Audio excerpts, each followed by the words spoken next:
Hello everyone, this is Shivangi. Welcome to shift classes. इस video में हम डिस्कस कर रहे हैं आपका यूपी का टीजीटी और पीजीटी का जो नोटिफिकेशन आया है वैकेंसी का।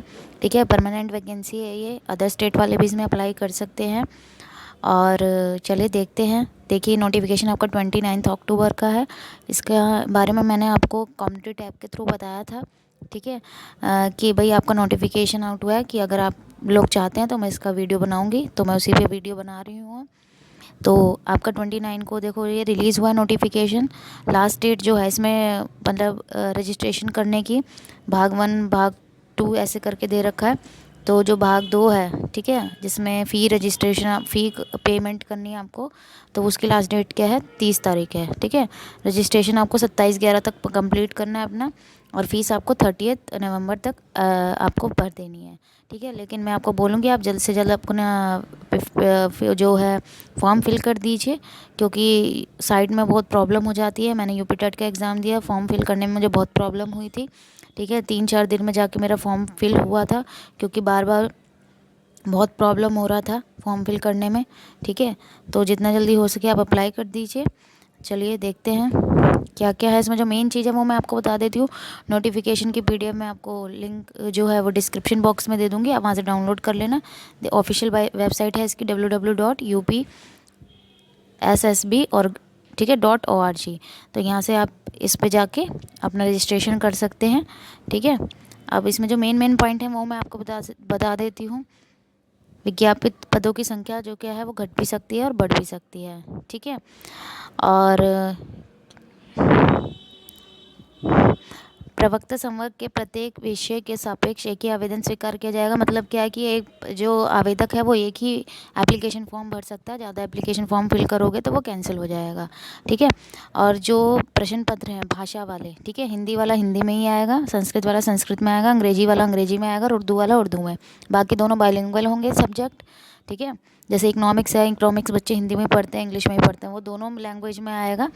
और बाकी जो लैंग्वेजेस वाले पेपर हैं हिंदी इंग्लिश, ये अपनी लैंग्वेज में ही आएंगे। ठीक है, यहाँ आपको दोनों लैंग्वेज देखने को नहीं मिलेगी। और भाई अपना इसमें यही लिखा है कि अपनी अंतिम तिथि से पहले अपना जो भी आपको उसमें निर्धारित पात्रता चाहिए, ठीक है, क्वालिफ़िकेशन जो चाहिए वो देख के आप अपने उसको देख के फिल कर देना। और गलती नहीं होनी चाहिए, क्योंकि एक बार अगर आपने फॉर्म फिल कर दिया तो आप उसको करेक्ट नहीं कर सकते, करेक्शन का कोई ऑप्शन नहीं है। ठीक है, तो इसलिए फॉर्म एक बार भी ही भरें और ध्यान से भरें। ठीक है, बार बार अप्लाई करने की नीड नहीं है। चलिए अब देखते हैं और क्या है इम्पॉर्टेंट। भाई एक एक जो पॉइंट है वो ध्यान से पढ़ लेना, क्योंकि काफ़ी बड़ा 22 पेजों का नोटिफिकेशन है। जो मेन मेन है वो मैं आपको बता रही हूँ। ठीक है, देखो लिखित परीक्षा का यहाँ पे क्या है आपका, यहाँ पे लिखित मतलब आपको एमसीक्यू वाली होगी। ठीक है, पेपर पेन वाली होगी। यहाँ कोई ऑफलाइन, यहाँ पे ऑनलाइन एग्ज़ाम नहीं है, आपका ऑफलाइन मोड होगा। ठीक है, यूपी में मोस्टली एग्ज़ाम ऑफलाइन ही होते हैं। ठीक है, मैंने यूपी टेट दिया था तो ऑफलाइन मोड ही था, पेपर पेन मोड रहता है। ठीक है, OMR शीट मिलती है आपको, उसमें आपको सर्कल करने होते हैं।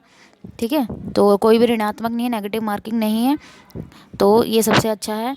ठीक है, कि अगर आपको भाई प्रॉब्लम है, नहीं समझ में आ रहा आंसर क्या है, तो आप अगर कोई ऑप्शन चूज़ भी कर रहे हैं, अगर वो करेक्ट है तो आपको वहाँ नंबर मिल जाएंगे, गलत है तो आपका कोई मार्क्स नहीं कटेगा। ठीक है, अब देख लेते हैं कि फॉर्म कैसे हमें करना है अप्लाई। देखो पहले क्या होगा, कैंडिडेट का रजिस्ट्रेशन, जिसमें आपकी सारी चीज़ डिटेल भरी जाएगी, फिर फ़ी पेमेंट होगा, फिर फॉर्म का सबमिशन होगा, देन आप उसे डाउनलोड कर लेना। ठीक है, और इसमें फ़ोटो का आपको ज़रूर ध्यान रखना है। इसमें जो फ़ोटो है, ठीक है, इसमें दे भी रखा है, मैं आपको पहले ही बता देती हूँ, जो आपको फ़ोटो आपको लगानी है। ठीक है भाई, आप टीजीटी के हो चाहे पीजीटी के हो, जो आपको फ़ोटो लगानी है वो कैसी लगानी है आपको। देखो बैकग्राउंड जो होना चाहिए उसका ध्यान से सुनना, बैकग्राउंड या तो वाइट होगा या फिर लाइट ग्रे होगा। ठीक है, वाइट या फिर लाइट ग्रे, मैंने नोटिफिकेशन पढ़ा है, आप भी ध्यान से पढ़ लेना एक बार। ठीक है, और ये आपकी फ़ोटो हो गई, और फ़ोटो के नीचे आपके सिग्नेचर होने चाहिए। इसमें वो भी दे रखा है कि कितने लेंथ और ब्रेथ होनी चाहिए। ठीक है, वो भी मैं आपको अभी दिखा देती हूँ। ठीक है, यहाँ आपकी फ़ोटो होगी, ठीक है, और यहाँ आपके सिग्नेचर होंगे, तो दोनों को कंबाइन करके आपको उसके ऊपर क्या करना है, स्कैनिंग करनी है। ठीक है, अब आ गया आपका फ़ीस। ठीक है, जो ओबी जनरल कैटेगरी के हैं, ठीक है, उनकी फ़ीस कितनी है, 750 है। ओबीसी की, ईडब्ल्यूएस की कितनी है, 650 है। ठीक है, ओबीसी की कितनी है, 750 है। अनुसूचित जाति की कितनी है, 450 है। ठीक है। और अनुसूचित जनजाति कितनी है, 250 है। तो आप ये लोग देख लेना अपने अकॉर्डिंग, जिसका जो है वो फ़ी पेमेंट आप वहाँ पे कैटेगरी आएगी तो उसी के अकॉर्डिंग शो करने लगेगा, ठीक है। हम देख लेते हैं एज कितनी चाहिए। एज आपको चाहिए मिनिमम, ठीक है, मैक्सिमम का कोई चक्कर नहीं है। मिनिमम आपकी क्या होनी चाहिए, 21 से कम ना हो, ठीक है।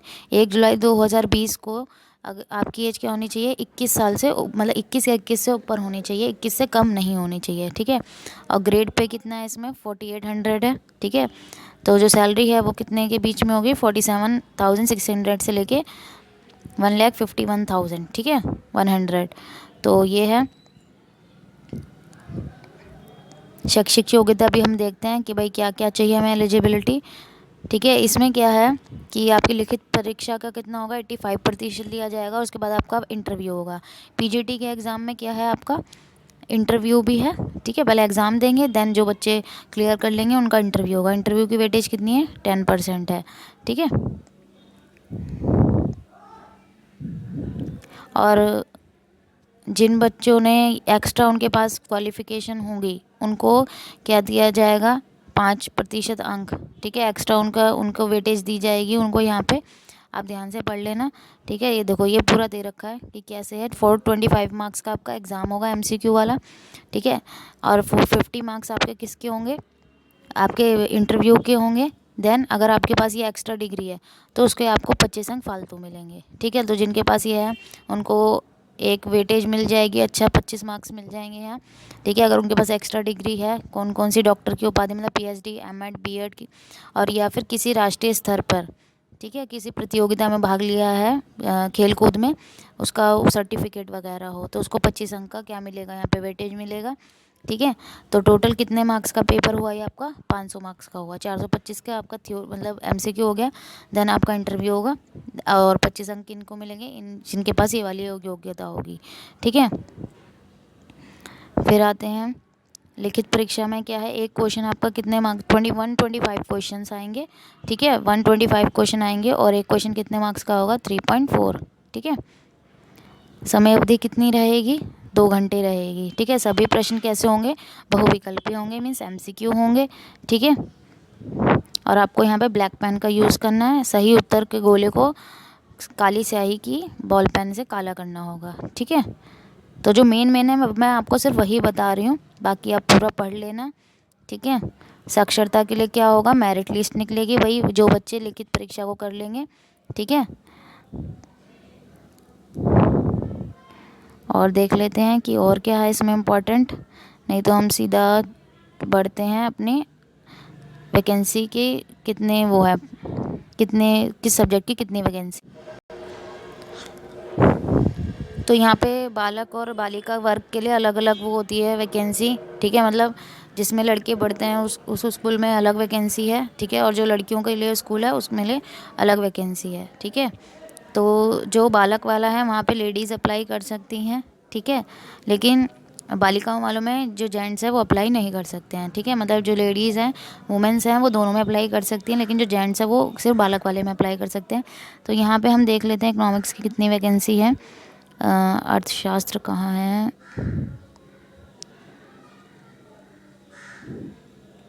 4th नंबर पे है, ठीक है। तो यहाँ पे जनरल वालों की कितनी है, 74, ओबीसी की कितनी है, 47, एससी की कितनी है, 21, और एसटी की कितनी है, 1 है। टोटल कितनी वैकेंसी है, 143, ठीक है। टोटल कितनी वैकेंसी है, 143। अब आते हैं फीमेल्स, ठीक है, मतलब बालिका वर्ग में कितनी वैकेंसी है, अर्थशास्त्र की कितनी है, 14, और ओबीसी की कितनी है, 11, एससी की कितनी है, 3 है, और एसटी की कितनी है, 0, ठीक है। एक भी वैकेंसी नहीं है। तो टोटल कितनी वैकेंसी है, 28, ठीक है। तो बालक वाले में कितनी है वैकेंसी, 178 है, सॉरी 143 है, ठीक है। और यहाँ पे कितनी है, बालिका वाले विद्यालयों में 28, ठीक है। तो बालिका वाले विद्यालयों में कम वैकेंसी है, ठीक है। तो जो फीमेल्स हैं वो दोनों में अप्लाई कर सकती हैं, लेकिन जो मेल्स हैं वो सिर्फ एक में अप्लाई कर सकते हैं, सिर्फ बालक वाले में, ठीक है। तो ये हिंदी की है, तो नोटिफिकेशन दे दूँगी मैं, और का जो पीडीएफ है हम सिर्फ इकोनॉमिक्स की देखते हैं। अगर आपको कोई फ्रेंड हो जो अदर सब्जेक्ट से हो तो आप उसके साथ ये वीडियो शेयर कर सकते हैं। तो चलिए हम इकोनॉमिक्स की तरफ पढ़ते हैं। अर्थशास्त्र ये आ गया। एमए होनी चाहिए आपकी, ठीक है। तो एमए जिनकी कंप्लीट हो गई है या फिर रिजल्ट आने के बाद कंप्लीट हो जाएगी तो वो अप्लाई कर सकते हैं अगर उन्होंने बीएड कर रखा है, ठीक है। या फिर एमकॉम हो आपका और आपने बीकॉम कर रखा हो जिसमें आपने अर्थशास्त्र को पढ़ा हो, ठीक है। या फिर आपने 3 years program means bachelor degree हो आपकी किसमें, इको ऑनर्स में, ठीक है। बी ऑनर्स कर रखा हो आप किसने, अर्थशास्त्र में। और ये जो है बीएड साइड में ये जो दे रखा है ये वही एक्स्ट्रा वाला है, जिसके एक्स्ट्रा होंगे तो उनको 25 अंक एक्स्ट्रा मिलेंगे, ठीक है, ये सब का। तो अगर जिसने बीएड वगैरह एमएड वगैरह ये सब कर रखा है तो उनको इस चीज़ का फ़ायदा होगा, ठीक है। तो बाकी आप जिसका अदर भी सब्जेक्ट है वो देख लेना, लिंक आपको डिस्क्रिप्शन में मिल जाएगा। बाकी नोटिफिकेशन आप पूरा पढ़ लेना ध्यान से, ठीक है। अब देखते हैं टीजीटी का हम लोग। टीजीटी का भी वही है, लास्ट डेट वही है, सेम चीज़ है, ठीक है। सारा चीज़ वही है, ठीक है। हम सिर्फ चलते हैं किसकी तरफ, वैकेंसी की तरफ चलते हैं। बाकी सारा सेम प्रोसेस है। फ़ोटो का एक बार आप देख लीजिए, ठीक है, कि कितने सेंटीमीटर होना चाहिए, लेंथ और ब्रेथ दे रखी है आपको। देखो हस्ताक्षर भी का भी दे रखा है और दोनों एक साथ अपलोड होंगे, ठीक है, स्कैन करके। और 5 KB और 30 KB के बीच में होनी चाहिए, ठीक है। तो ये आप देख लेना फ़ोटो वाला। यहाँ पे भी जो आयु सीमा है वो क्या है, 21 वर्ष से कम नहीं होनी चाहिए। ग्रेड पे कितना है, 4600 है, ठीक है। और यहाँ पे जो टीचर हैं वहाँ पे जो शिक्षा मित्र होते हैं, ठीक है, जैसे यहाँ कॉन्ट्रैक्ट पे के बेस पे टीचर लगते हैं तो वहाँ शिक्षा मित्र बोलते हैं तो उनको वेटेज मिलेगी। यहाँ आपका इंटरव्यू नहीं है कोई भी, सिर्फ आपका एग्ज़ाम होगा, ठीक है। टीजीटी में भी कुल कितने प्रश्न आएंगे आपके, 125 क्वेश्चन आएंगे, ठीक है। 500 अंक का होगा। इंटरव्यू नहीं है यहाँ पे, सिर्फ वेटेज यहाँ किसको मिलेगी, जो तदर्थ शिक्षक हैं, ठीक है। उनके लिए लिखित परीक्षा का अंक कितना होगा, 465 है, ठीक है। उनके लिए 3.72 का होगा। और नॉर्मल जो हैं उनके लिए कितना होगा, 4 अंक का होगा, ठीक है। तो ये जो तदर्थ शिक्षक मतलब शिक्षा मित्र हैं वहाँ पे लगे हुए हैं कॉन्ट्रेक्चुअल बेसिस पे, उनको यहाँ ये छूट मिलेगी अंक में। और जो नहीं है उनको नहीं मिलेगी, उनको 500 अंक का होगा एग्ज़ाम, ठीक है। तो 2 घंटे का ही पेपर होगा और एमसीक्यू बेस्ड होगा। अब ये रही वैकेंसी टीजीटी की। हिंदी की कितनी है टोटल, 1742। ये बालक वाले की हैं, ठीक है, ये बालक वर्ग के स्कूलों की हैं, ठीक है। हिंदी की ये देख लेना आप, एक एक पढ़ लेना। मोस्टली आप में से मुझे लगता है कि सोशल साइंस वाले होंगे। तो मेल में कितनी है, 1392। तो यहाँ दोनों अप्लाई कर सकते हैं, ठीक है, मेल भी फीमेल भी। लेकिन बालिका वर्ग में सिर्फ फीमेल अप्लाई कर सकती हैं। तो यहाँ पे एसएसटी की कितनी वैकेंसी है, 186 है, ठीक है। तो बाकी आप देख लेना जो भी है, दोनों का लिंक मैं डिस्क्रिप्शन में दे दूँगी। बाकी ये एलिजिबिलिटी है आपकी। हिंदी में क्या है कि बीए हिंदी एवं संस्कृत के साथ होनी चाहिए, ठीक है। और वही चीज़ यहाँ पे भी है कि जिसके पास ये एक्स्ट्रा क्वालिफ़िकेशन होगी तो उसको अलग से मार्क्स के क्या मिलेंगे, वेटेज मिलेगी यहाँ पे, ठीक है। तो ये आप पूरा नोटिफिकेशन ध्यान से पढ़ लेना। जो मेन मेन चीज़ थी वो मैंने आपको बता दी है, ठीक है। सिलेबस में का भी PDF में दे दूँगी लिंक में, तो आप वहाँ से डाउनलोड कर लेना, ठीक है। Thank you.